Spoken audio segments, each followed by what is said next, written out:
I pressed it this time. It's recording.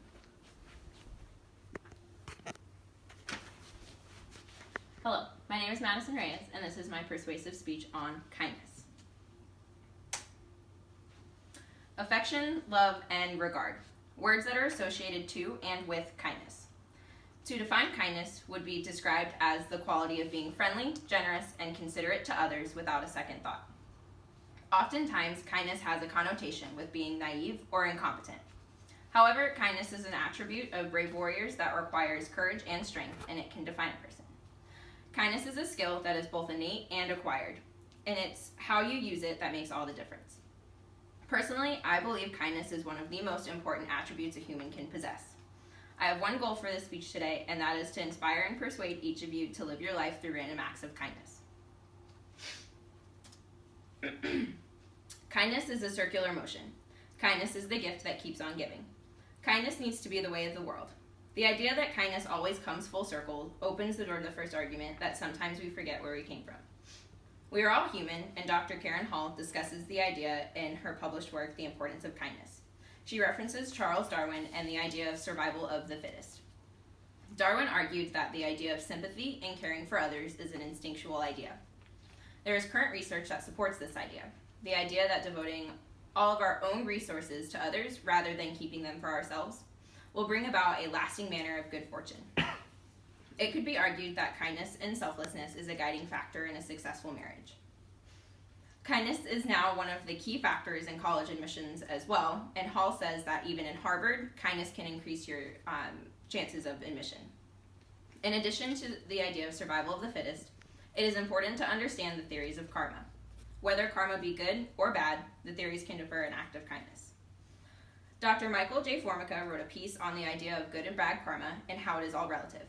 To aid in the understanding of good and bad karma, Formica addresses the idea of relativity. In relative terms, kindness is kindness no matter how you look at it. However, a small act of kindness to me could be monumental to someone else. The link here is the idea that kindness needs to remain predominant in today's society of hate. This brings me to my second point of depression. There are 7 billion people in this world. In a world filled with 7 billion people, no one should ever feel alone.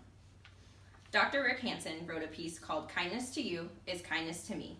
And in this piece, he quotes, "If you get a sense of compassion for others, you will feel better about yourselves."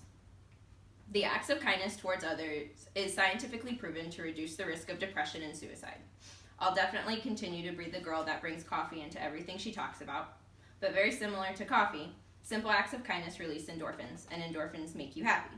It's a win-win situation. You're happy, the ones you were kind to are happy. Seems like pretty perfect to me. Elizabeth Solveda tells the tale of Charlene Moser and how she used her depression after the funeral and passing of her best friend and turned it into simple acts of kindness that became her driving force for recovery. The act of being kind to others helped Moser recover from the loss of her best friend. Being kind is now something she incorporates in her everyday life, and she believes that passing it along through future generations is going to be a pivotal movement in the success of our society. The link here is depression statistics are far too high, considering all the power we have as humans to change it. This brings me to my last point. Random acts of kindness breeds more and more kindness. In the survey I posed to the class before I began writing this speech, I asked a few simple questions. One of which was if you were posed with the opportunity to pay it forward in the drive-thru, would you pay it forward or continue on with your daily life? Many of you stated that you would pay it forward in some capacity, and many of you elaborated on the fact that a random act of kindness would put some good out into the world, which is what this society needs. Author Hannah Brain states that kindness starts with yourself. It starts at home, it starts with you. It starts with what you are teaching and with what you are learning. It remains an important topic of conversation when influencing small minds, whether it be actual children or small-minded people. Kindness can make all the difference. Another question I posed in my survey was, do you believe that kindness is innate or taught? And the answers I received were overwhelmingly divided. Half of you agreed that it is taught, and the other half believed that it is innate. I believe that it is both. And the reason I did not offer the third option was to see, when given an ultimatum, what side you would choose. One reason I personally believe kindness is both innate as well as taught was brought to me by an amazing story told by a very influential nanny. A small child was in an unfamiliar place, meeting an absolute stranger. This child was surrounded by people they had never met before, in a climate that ultimately makes you hot, tired, and cranky. And due to the innocence of a child, they were not bothered by these circumstances. Instead, rather, they were concerned for the small cut on the strange nanny's hand. This child's first instinct was to immediately display her concern for another person, and I do believe that the initiation of concern is both innate and taught. The link here is random acts of kindness can change the world. Affection, love, regard. To finish where we started this discussion would be the only appropriate way to encompass the fact that kindness is a circular motion. Whether your acts of kindness were to prove the works of Charles Darwin, decrease the prevalence of depression in today's society, or to just genuinely be kind in your everyday life, it is important to take a step back and see how much of a small act can change the world.